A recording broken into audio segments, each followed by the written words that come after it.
2012. The world is about to end, Britain's national ego is bigger than ever, and gamers are introduced to the latest standard in high-definition display. 4K Ultra HD. 4 times the pixel count of 1080p. 8 million pixels up to 60 times per second. They weren't ready.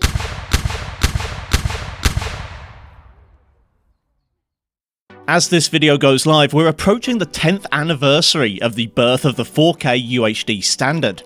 To me, this is pretty mind-blowing. Even now, 4K is something of a luxury. Current-gen consoles can run some games in 4K, but usually offer an alternative that involves running at lower resolutions to keep a more stable frame rate. Whilst some modern PC games can run at 4K with high settings on a mid-range graphics card, like an RX 6600 or RTX 3060, especially thanks to modern upscaling tech like FSR2 and DLSS, true PC enthusiasts wouldn't consider anything less than a high-end GPU for real 4K gaming. Rewinding back to 2012, when 1080p was still rare among PC gamers and consoles were stuck on 720, even dipping your toe into the world of 4K took an absolute behemoth of a PC. For this project, I've summoned one such monster, using 2012 era components to see not only how it would have handled 4K gaming at the time, but also how long that massive financial investment would have kept you gaming at the bleeding edge. Top-end PCs in 2012 were all about socket 2011. While the peasantry was left with 1155 and its newer Ivy Bridge architecture, wealthy PC enthusiasts could afford to step up to the X79 platform and gain more PCIe lanes and memory channels. Socket 2011 boasted 6-core consumer and even 8-core workstation CPUs, though for this video I'll be using the i7-3820. This entry-level Socket 2011 CPU kinda didn't have a whole lot of reasons to exist, beyond being the cheapest chip available for the socket, and arguably I could have done better with an i7-3770K on a Z77 board, but I'm pretty confident I won't be CPU limited in these tests. To make sure I get the most out of this hyper-threaded quad-core, I've pushed the multiplier to its max value of 43 for a 600 MHz overclock and populated all 4 memory slots with 4GB sticks of DDR3 2133 for true quad-channel operation. The motherboard this is all built upon is a Gigabyte X79UD3, updated to the latest F20 BIOS, in a procedure that was somewhat reminiscent of the death and resurrection of Gandalf. If you follow my community posts, you'll know what I mean. The storage is semi-anachronistic, with a 2012-era 120GB SATA SSD for the OS, and a distinctly newer external 1TB NVMe SSD for the games. Technically, 1TB SSDs did exist in 2012, but were limited to installation in PCIe slots, and I couldn't find one for a price I was willing to pay. The fastest single GPU graphics cards in October 2012, the GTX 680 from Nvidia and HD 7970GHz edition from AMD, were actually released well before the advent of 4K, and were never really intended to shovel that many pixels around. At the time, the standard solution to a performance problem like 4K was to throw more GPUs at it, using either SLI or Crossfire to run them in tandem. Although it could potentially overwhelm my 650W Corsair PSU, I decided the best choice of card for this video was the GTX 690. This relic of a bygone era is effectively 2 SLI GTX 680s on a single board. Released in May of 2012, none of the initial launch testing I could find even touched on 4K performance, because obviously it wasn't a thing yet. In fact, neither was 16:9 testing for the most part, but some reviews indicated that it could drive a trio of 1920x1200 monitors with a total of 6.9 million pixels, about 83% of 4K, and that gave me hope that I was in with a chance. If you're a regular to the channel, you might recognise this as the Dirty Sex Machine, a PC I picked up from used tech store CEX for £225 and spent a whole video cleaning and benchmarking in period appropriate games. With the CPU overclocked, the RAM replaced and the GPU swapped out, we're now looking at closer to a £300 build for what would have cost in excess of £2,000 back in 2012.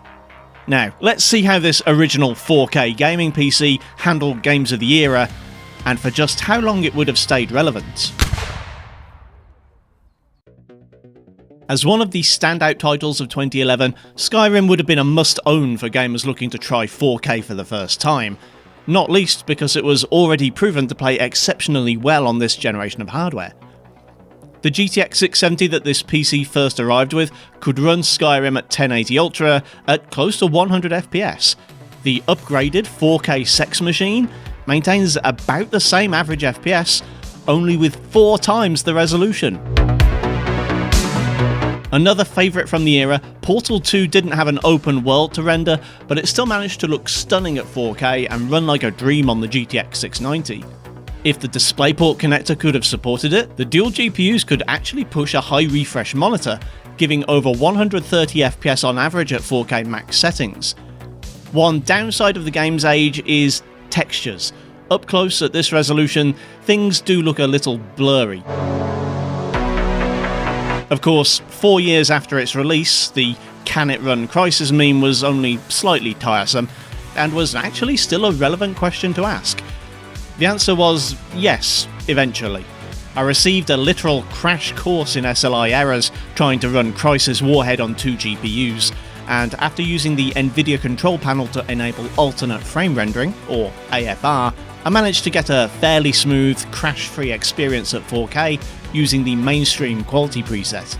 80 FPS on average and 46 FPS 1% lows might convince you that it would be possible to push to higher quality settings, but trust me, you don't want to try that. Batman Arkham City is a tough nut to crack for a single GTX 670. In testing, it struggled to hit a constant 60 FPS at 1080, so I didn't have the greatest expectations for the GTX 690.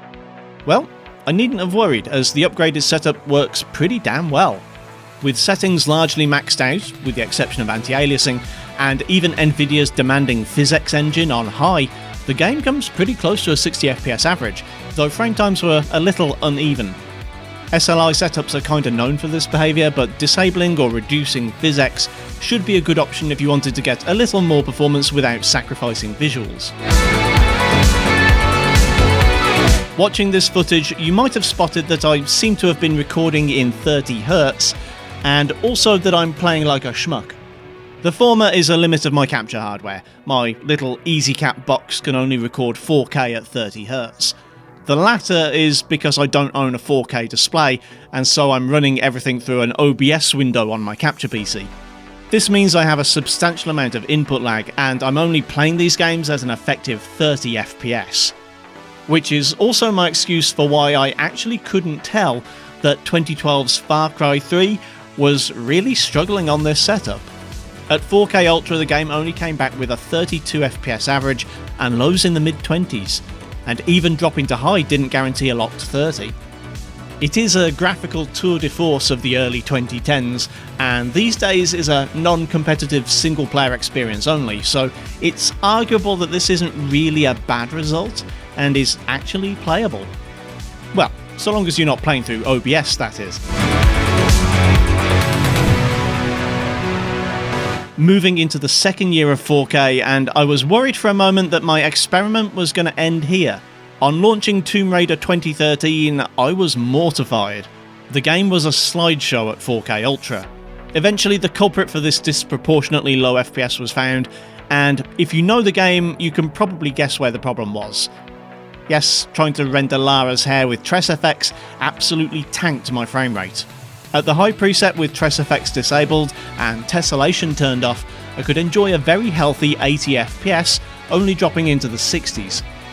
The experience still wasn't flawless, however, as there were a few unexplained graphical glitches here and there.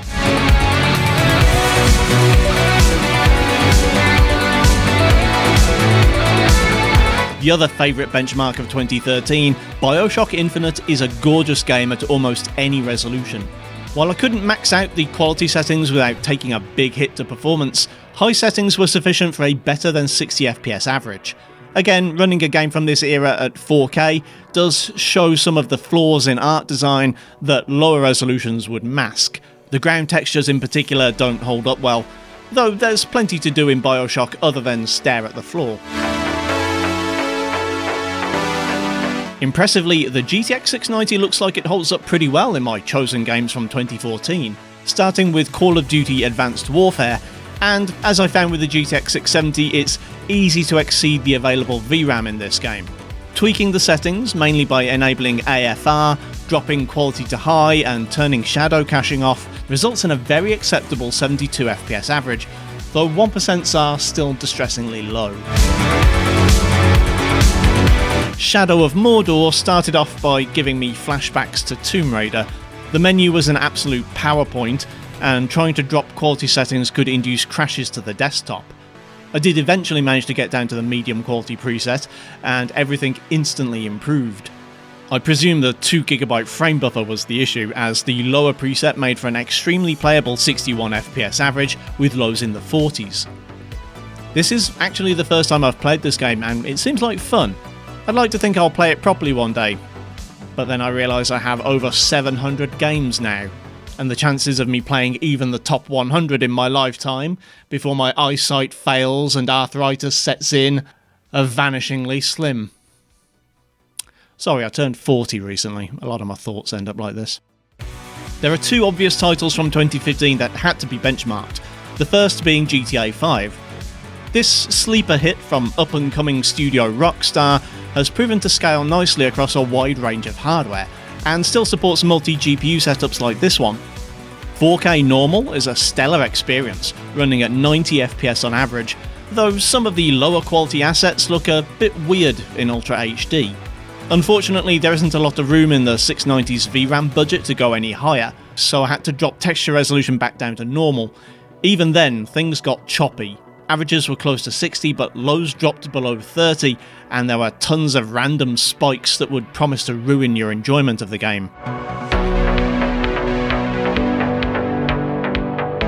The other feel-good hit of the summer of 2015 was CDPR's The Witcher 3. As previously pointed out, this game makes GTA 5 look pedestrian in its system requirements, though again it's the kind of game you could maybe accept as a 30 FPS experience. The high preset was good enough for 30, though I'd recommend turning off Hairworks to help maintain better 1% lows. Once again, enabling AFR was necessary to make sure I was getting the best performance without crashes to a weirdly purple desktop. So, after 3 years, you might have been feeling alright about your expensive £1,000 graphics card, but 2016 starts to see an end to that. Even before now, several games have shown that 2GB frame buffers are a problem when you try to run games at 4K. This is magnified in Battlefield 1, a visually stunning game that deserves to be played at high quality settings, especially at high frame rates. But by insisting on playing at 4K, I got neither. At medium quality, the game doesn't quite manage 40 FPS. This is playable enough in the campaign, but probably not good enough to enjoy multiplayer. The GTX 690 is a perfectly good option for playing Battlefield 1 at 1080, but not really any higher than that.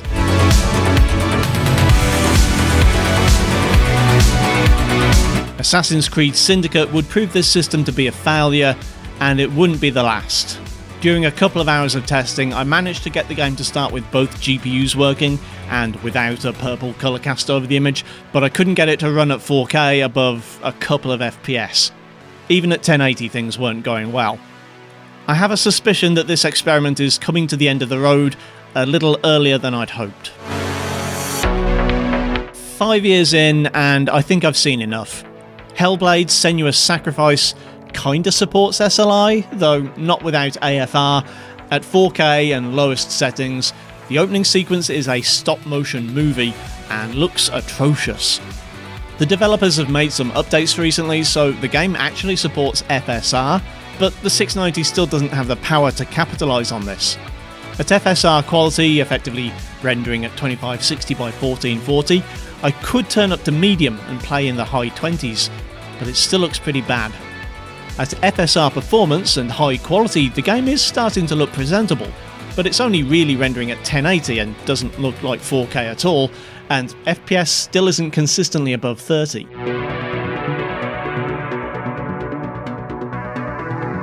I considered going further, but I don't think there's much point.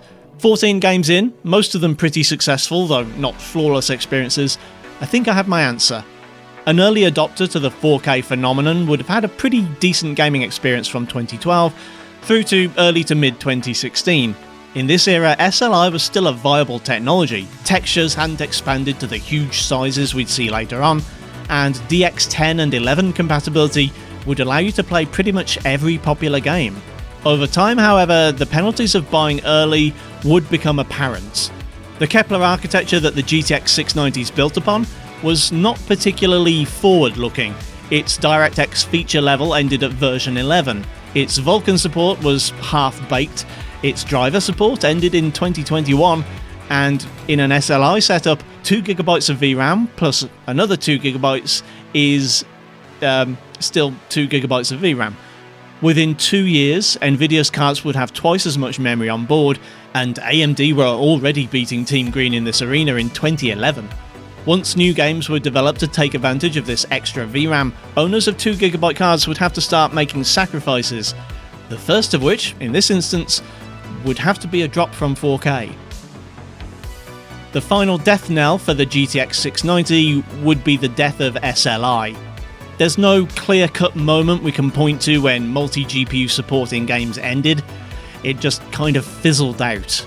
The last decent-sized game I could find that supported SLI was 2019's Jedi Fallen Order, though the reports I saw suggested it didn't scale very well, and so wouldn't perform much better than a single GTX 680.